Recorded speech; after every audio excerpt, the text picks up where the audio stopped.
Welcome back to the video. और आपका आज की वीडियो स्वागत है। और आज जो वीडियो हम लेकर आए हैं उसकी रिक्वेस्ट हमसे की है श्री कुमार ने, और वीडियो का टाइटल है Sandeep Sharma stand up father knows better. और हम लोगों ने काफी सारी वीडियोस देखी हैं मदर्स पर। हम लोग फादर से रिलेटेड बहुत कम वीडियोस देखते हैं, तो आज स्टैंड अप कॉमेडी हम देखते हैं फादर पर। और बेसिकली हम लोगों को टाइटल काफी ज्यादा अट्रैक्ट किया कि फादर नोज बेटर। तो चलिए देख लेते हैं वीडियो, लेकिन उससे पहले इस वीडियो के इस चैनल का विषय लिंक जो है आपको हमारी वीडियो की डिस्क्रिप्शन में मिल जाएगा। सब्सक्राइब करें, लाइक करें, शेयर करें, फॉलो करें के चैनल को। उसके अलावा हमारे दूसरे चैनल का लिंक और इंस्टाग्राम का लिंक भी हमारी वीडियो की डिस्क्रिप्शन में मिल जाएगा। सब्सक्राइब करें, लाइक करें, शेयर करें, फॉलो करें। तो चलिए देख लेते हैं वीडियो।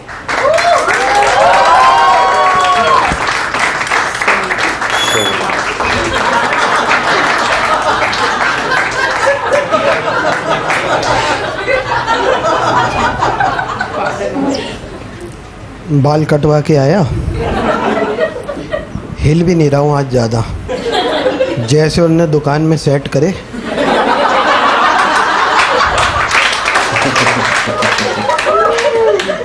वैसे ही लेके आपके सामने आ गया। अब ये वीडियो नेट पे जाएगा, उसके बाद सड़क पे लोग पहचान करें ये आदमी तो नहीं है। वापस घर पे थोड़े वही हेयर स्टाइल बनता है। क्या है कि शादी के बाद बाल उड़ गए थे 1 साल में स्ट्रेस से।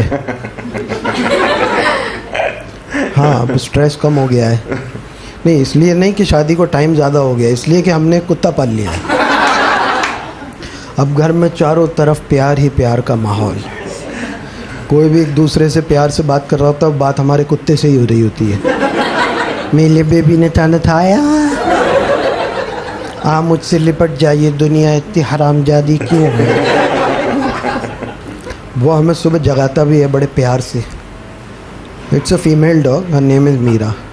हाँ, मतलब हम बिच नहीं बोलते क्योंकि गाली होती है, फीमेल डॉग बोलते हैं इंग्लिश में। ये तुम टोपी लगा के आओ ना रात को, इसलिए बता रहा हूँ।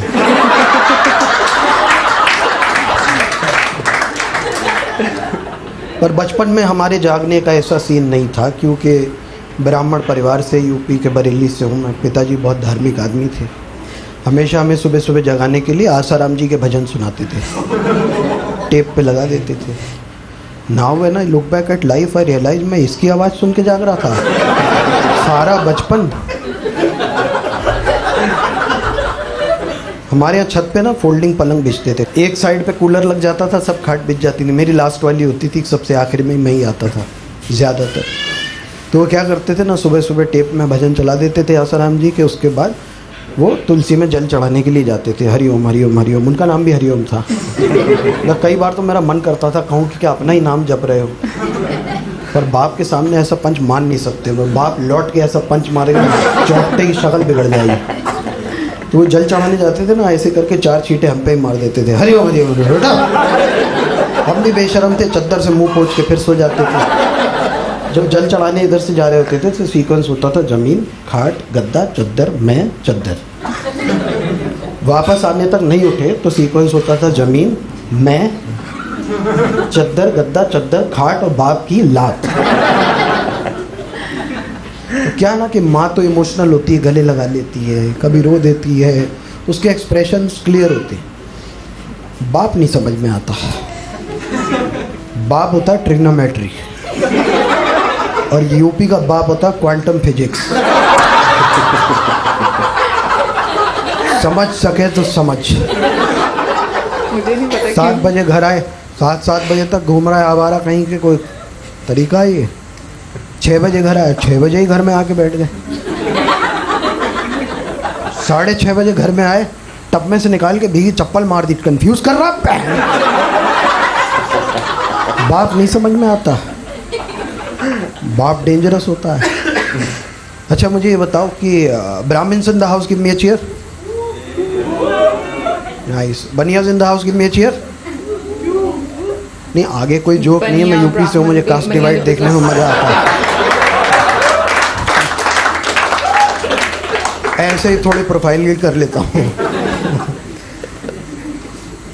हमारा ना ब्राह्मणों का मोहल्ला था, वहाँ बच्चे ना कुटते थे प्रॉपर। होम अप्लायंसेस के सब आइटम से हमारी कुटाई हुई है ना। और वहीं पास में था बनियों का मोहल्ला। तो बनिए लोग मार पिटाई करते नहीं, 25-50 ग्राम तोल रहे हैं ऐसे करके ना, सोना चांदी। तो बच्चों को मार भी रहे तो ऐसे ही है, बच्चों को भी मज़ा आ रहा, हाँ जरा इधर भी आए है, नीचे नीचे थोड़ा। तो बनिया मित्र था हमारा ऋषि, उसके घर में बनी मूंग की दाल, बोला नहीं खाऊंगा, मैं नहीं खाऊंगा। तकिए में मुंह डाल दिया, कहा मैं नहीं खाऊंगा। माँ मना रही है, अरे मेरा लाला, अरे मेरा बेटा, अरे मेरा कन्हैया, अरे कितना क्यूट लग रहा, खा लो बेटा। मैंने कहा अच्छा, ये करने से प्यार मिलता है? ये तो हम भी अपने घर पे ट्राई करेंगे। Bad decision. घर पे बनी लौकी की सब्जी, मैं नहीं खाऊंगा। दिक्कत ये, एक तो हम क्यूट नहीं लगे,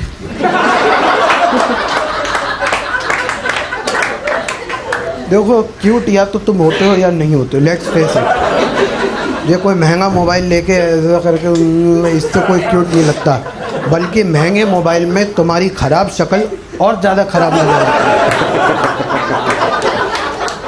सस्ता चाइनीज वाइनीज मान लो, फिल्टर डाल के कहो ये हैविंग फन हैशटैग हॉलीडेज। तो हमारे घर बनी लौकी की सब्जी, मैंने कहा मैं नहीं खाऊंगा। बुरी किस्मत उसी वक्त पिताजी की एंट्री हुई दरवाजे से, बोले कौन नहीं खा रहा? मैंने खा तो रहा हूँ लौकी की सब्जी दही डाल के, इससे बढ़िया कोई सब्जी नहीं है, लाइफ बन जाती है, मजा आ जाता है। यूनिसेफ ने भी कहा है लौकी इज द बेस्ट सब्जी इन द वर्ल्ड। खून चढ़ाना पड़े लौकी का रस चढ़ा देना मेरे अंदर। खाने के बाद लौकी की बर्फी भी खाऊंगा पेपरमेंट डाल के, बेस्ट लौकी, बेस्ट, एक नंबर। पर क्या है ना कि पिटाई कुटाई वाले बच्चे ना पक्के हो जाते हैं, वो इसी हिसाब से पक्के हो जाते हैं कि देखो अब क्या करेंगे हमें चोट ना लगे। जैसे कि वो मैनेजमेंट में बताते हैं, don't focus on what you can not change, focus on what you can. लोग कहते हैं ऐसा काम ही क्यों करते हैं, जो पिटाई होती है, अब ये हम नहीं चेंज कर सकते, लेकिन जब पढ़ रही हो तो हमें कम लगे ये हम ट्राई कर सकते हैं। ठीक है, तो हमारा फॉर्मूला ये था, 4 चीज़ टाइट करनी है, पढ़ने वाला और डंडा। तो 1 2 3 4 पढ़ने से पहले ही करो। ऋतिक करता था ये हमारा था ये, इससे पहले से ही चिल्लाने लग जाओ। पर बाप तुम्हारी हरामपंती की हद जानता है, ही हैज़ अदर प्लान्स। एक बार 7वीं की हाफ ईयरली में मेरा आया 0 गणित में, मुझे 0 में दिखा मर्डर।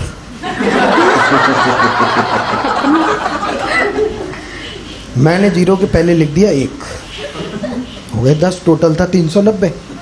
अब अगर वहाँ 10 है तो नीचे 400 होना चाहिए था, पर वहाँ मैंने कहा ज़्यादा ओवर राइटिंग हो जाएगी, देयर इज अ गॉड, भरोसा रखो। मैंने वहाँ कुछ छुआ-छेड़ नहीं किया। कुछ बच्चे होते हैं जिनका रिपोर्ट कार्ड दिखता है, और कुछ होते हैं जिनके मुंह पर रिजल्ट दिखता है। जिस दिन रिजल्ट आया, मैंने घर पे नहीं बताऊंगा कि रिजल्ट आया, जाने दो, नहीं बताऊंगा। उसी दिन गली में मेरा दोस्त बनिया दोस्त ऋषि जो आया फर्स्ट, मेरे पिताजी को मिल गया, अंकल जी मैं तो फर्स्ट आया। अब वो घर आए, सुमड़ी में चुप के बताऊंगा नहीं आज इसे कि रिजल्ट आया, देखते हैं ये कब बताता है। और मैं इस चक्कर में कि आज मत बताओ, आज पिटाई टालो, आज पिटने का मन नहीं है मेरा। हम बाप बेटा ये गेम खेल रहे हैं कि कौन पहले बोले। उन्होंने भी नहीं पूछा, मैंने भी नहीं बताया। अब वो आके 2-3 घंटे दोपहर में रोज सोते थे। अब कोई तो कारण है, यूपी की तरक्की नहीं होती, लोग दिन में सो रहे हैं। 2-3 घंटे बाद वो सोने के बाद जागे और बोले अरे रिजल्ट आया था क्या? मैंने हाँ है, भूल गया था। बोले अच्छा, लाओ जरा दिखाओ। सुनो वो लकड़ी वाला हाथ का पंखा भी लेते आना।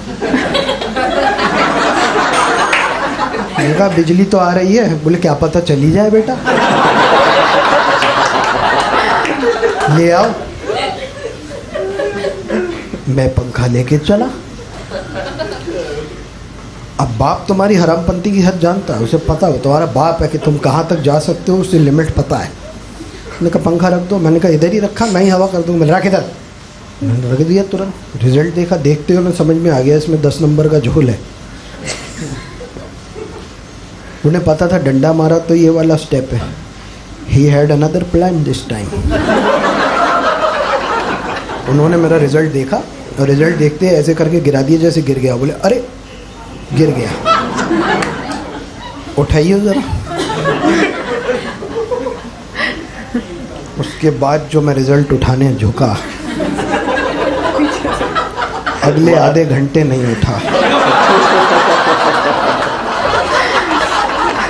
पर क्या हुआ कि उसके बाद पिताजी ने समझाया, देखो अगर ऐसे 0 के पहले 1 बनाओगे ना तो कभी 1 नहीं लगेगा, लेकिन मेहनत करोगे तो 0 के पहले हो सकता है 10 भी लग जाए और नीचे का टोटल भी करेक्ट होगा। इसलिए सही रास्ते पे चलना, तो आगे चल के शायद तुम्हारा कुछ हो जाए लाइफ में। और हुआ भी। मेरे स्कूल की 6 महीने की फ़ीस 15 रुपये थी। ये टिकट कितने का लिया तुमने? 500 रुपये। रिटर्न ऑन इन्वेस्टमेंट देख रहे हो? पर हुआ क्या ना कि उसके बाद कुछ ऐसा हुआ कि पिताजी तो अभी है नहीं दुनिया में। तो हुआ क्या कि एक बार वो आईसीयू में एडमिट हुए। उनको कैंसर था। तो आईसीयू में जब वो एडमिट हुए तो उसके बाद उन्होंने खाना पीना बंद कर दिया था। तो मैंने क्या किया कि मैं अभी एक गेम खेलने लगा उनके साथ। मैं आईसीयू में जाता था, पेशेंट वाली थाली जो आती थी वो आती तो प्राइवेट हॉस्पिटल में अच्छी स्वादिष्ट थाली है। तो मैं क्या करता था, पर्दा डाल के हम ऐसे गेम खेलते थे कि जैसे नर्स ना देख ले। 3-4 महीने हो गए थे एडमिट होके। तो मैंने कहा काम करते हैं, खाना खा के देखते हैं, मैं आपके साथ खाता हूँ। अरे ये तो बहुत अच्छा है, देखना ज़रा ट्राई करना। बचपन में जैसे बच्चे को खिलाते हैं ना आप, ऐसे ये खाओ, जैसे वो मुझे खिलाते थे। इस बार मैं उनको दिखा के एक्टिंग कर रहा था, देखो अरे बड़ा अच्छा है, खा के देखो। उन्होंने थोड़ा खाया। एक दिन डॉक्टर ने देख लिया, बोली ये आप इनका खाना क्यों खा रहे हैं? मैंने सिर्फ 1 बाइट ली है। तो बोली बाकी का खाना इन्होंने खाया है? मैंने कहा हाँ। तो बोली अच्छा आप इधर आइए। कहाँ? तो बोली इनके क्या है ना कि यहाँ से यहाँ तक सब छाले हैं, अंदर अल्सर्स हैं। इस कंडीशन वाले लोग 1-2 बाइट भी नहीं खा पाते, पर आपने इन्हें पूरी 2 रोटी खिला दी। पर ये आपने कैसे किया पता नहीं, पर आपने किया बहुत अच्छा। और मैं क्या सोच रहा हूँ कि मैंने गेम करके बापू को ऐसे टेस्ट में खिला दिया। रियलिटी कुछ और थी अंदर। वो बाप का प्यार था मेरे लिए, जो मेरी ख़राब एक्टिंग देख के भी खा गए ताकि मैं खा लूँ, ताकि मुझे लगे कि मैं कामयाब हुआ। डॉक्टर ने बोला अब इनके पास जितना भी टाइम है आप देख लीजिए, अभी जो आप कर रहे हैं वो अच्छा है, करते रहिए, जो भी टाइम आपके पास बचा है। तो मैं उनके पास वापस गया।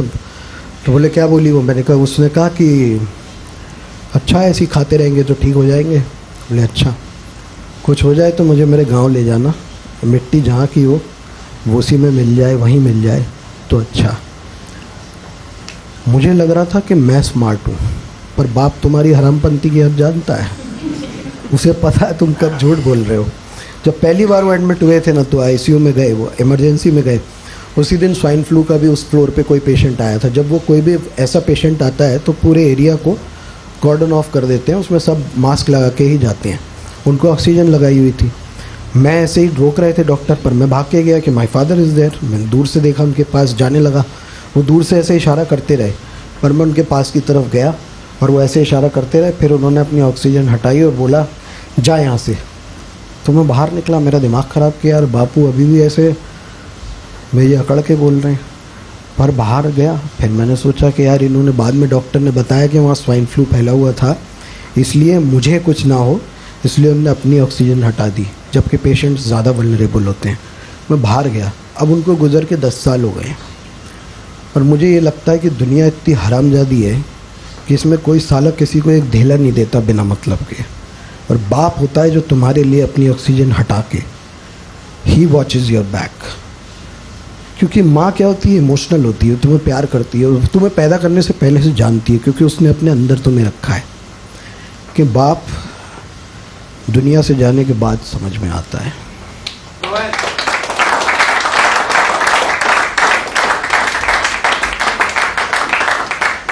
So if you have a father, then go hug him, touch his feet, क्योंकि माँ बाप का रिप्लेसमेंट नहीं होता दुनिया में कहीं भी।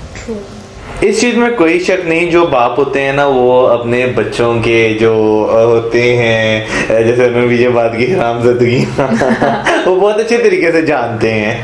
एक्चुअली मुझे लगता है कि जो फादर हैं वो इतने ज्यादा एक्सप्रेसिव नहीं होते। माँ का प्यार जो उनसा होता है वो काफी ज्यादा आपको नजर आता है, वो एक्सप्रेसिव होती हैं माएँ के, उनका प्यार बच्चों को थोड़ा सा कुछ हो जाए वो ऐसे आगे आकर खड़ी हो जाती हैं, और बोलता है ना कि एक इंस्टेंट रिएक्शन आता है उनकी तरफ से। लेकिन फादर्स थोड़े काम होते हैं और वो मतलब वो ऐसा होता है कि प्यार बहुत करते हैं, सारी चीजों का उनको आइडिया होता है और उनको ये भी पता होता है कि हमारा बच्चा किस लेवल तक और किस उसकी लिमिट्स क्या हैं। लेकिन ये कि हाँ वो इतना ज्यादा बोलते नहीं है जितना कि माएँ बोलती हैं।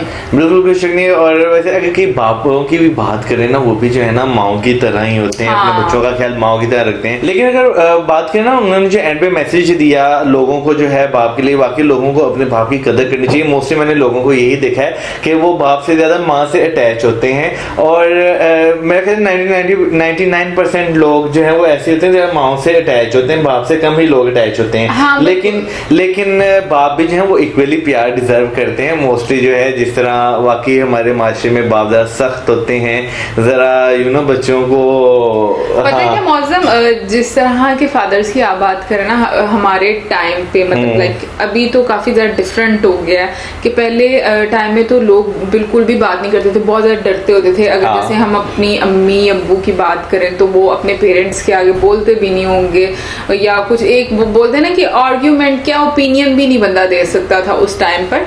बट अभी क्या हो गया कि अब टाइम बहुत चेंज हो गया, अब आप अपने पेरेंट्स के साथ बहुत फ्रेंडली भी हो जाते हो।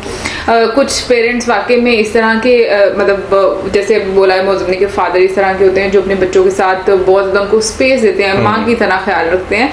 लेकिन ये फैक्ट है कि बच्चों का ज्यादा जो कनेक्शन है वो माँ के साथ होता है। लेकिन पता है क्या, मुझे जैसे जैसे वैसे मैं अब बड़ी होती जा रही हूँ, मुझे इस चीज का एहसास होना शुरू हो गया है कि लाइक एक मर्द जब वो बाप बनता है या भाई बनता है या वो बेटा होता है, ये मतलब कोई भी रिश्ता होता है ना, तो हम लोग कहीं ना कहीं पर ऑनेस्टली निगलेक्ट कर देते हैं। मतलब क्योंकि औरतों को उनके इमोशंस को ज्यादा आगे बढ़ा चढ़ा कर दिखाया जाता है, और ये नहीं सीरियसली ये चीज मैं वाकई में अब आकर, क्योंकि जब मैं चीजें देखती हूँ और समझ में आती है तो मुझे ये चीज लगता है कि कहीं ना कहीं पर मर्दों के साथ ये थोड़ी नाइंसाफी होती है, क्योंकि वो भी इंसान है और एक बाप बहुत ज़्यादा मेहनत करता है अपने बच्चों के लिए, और उन मतलब सारी चाहे जितनी भी उनकी हैसियत होती है, वो जितना भी उनकी कैपेसिटी होती है उसके मुताबिक वो कोशिश करते हैं कि अपने घर को अच्छे तरीके से चलाएं, अपने बच्चों को ज़्यादा से ज़्यादा अच्छा खाना खिला सकें। लेकिन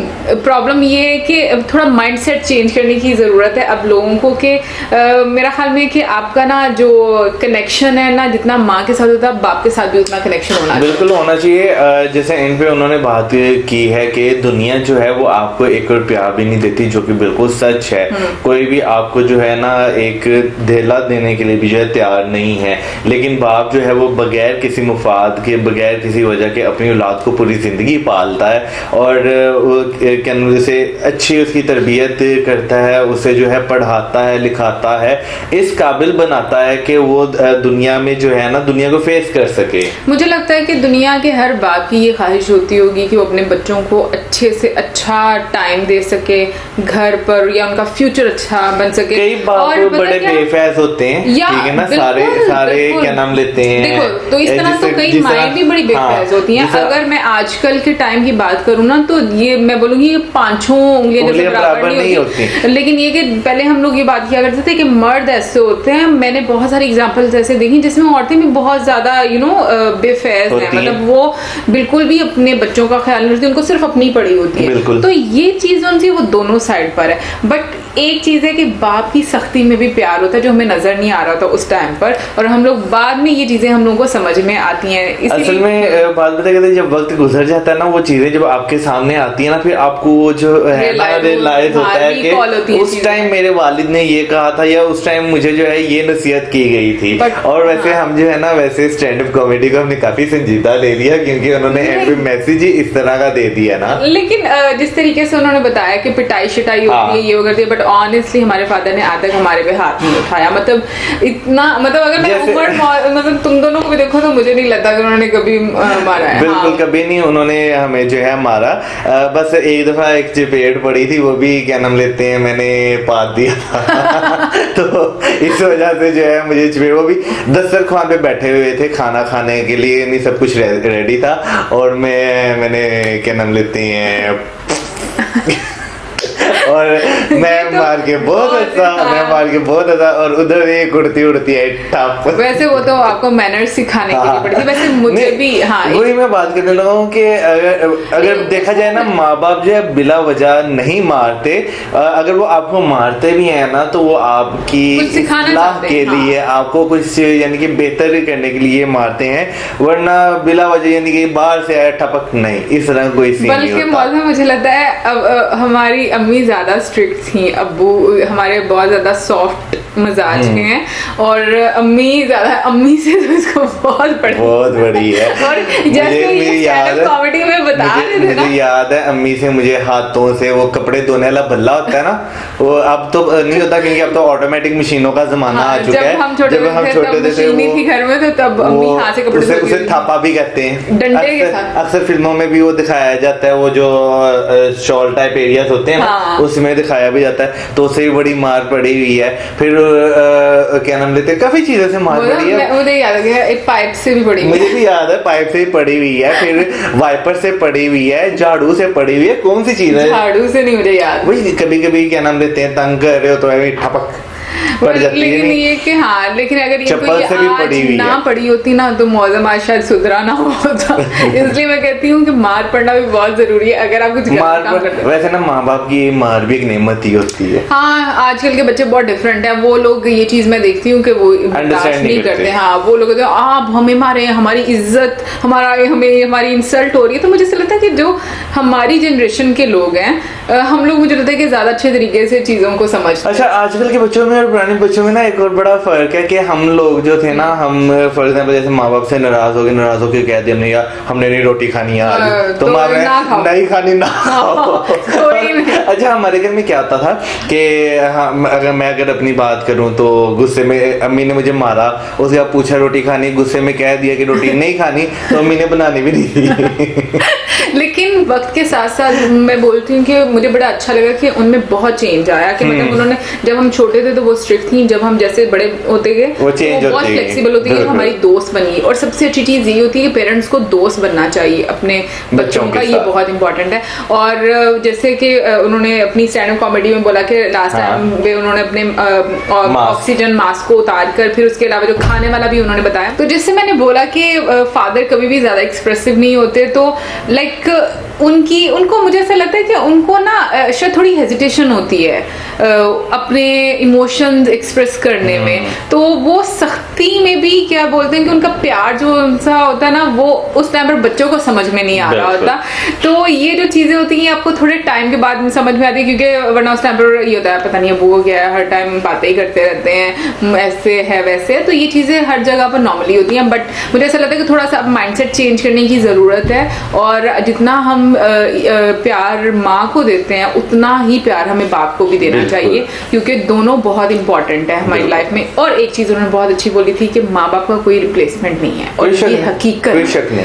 जिनके पेरेंट्स जिंदा हैं प्लीज उनकी कदर करें, चाहे वो गलत भी बात करते हैं, चुप करके सुन जाए या साइड पर हो जाए। अगर आपने को उनकी बात में नहीं आर्ग्यूमेंट करने का, या क्या से बोलते हैं लाइक उनके साथ इख्तिलाफ करने का कोई फायदा नहीं होता। बिल्कुल सही बात है। तो मुझे ऐसा लगता है कि ये चीज ऐसी होती है जो हर इंसान वक्त के साथ साथ सीखता है, क्योंकि ये हमारे साथ हर किसी के साथ हुआ होता है। और इसके साथ हम लोग ये भी चाहते हैं कि आप लोगों का रिलेशन अपने फादर के साथ कैसा है वो भी हमारे साथ जरूर शेयर कीजिएगा कमेंट सेक्शन में। और कुछ ऐसी मेमोरीज जो आपको अभी तक याद हैं, या जिनके फादर अभी हैं, या जिनके फादर अभी इस दुनिया में नहीं है, सब प्लीज अपनी अपनी मेमोरीज जरूर हमारे साथ शेयर कीजिएगा। हमें ईमेल करके बता सकते हैं, हमें कमेंट में भी बता सकते हैं। बिल्कुल।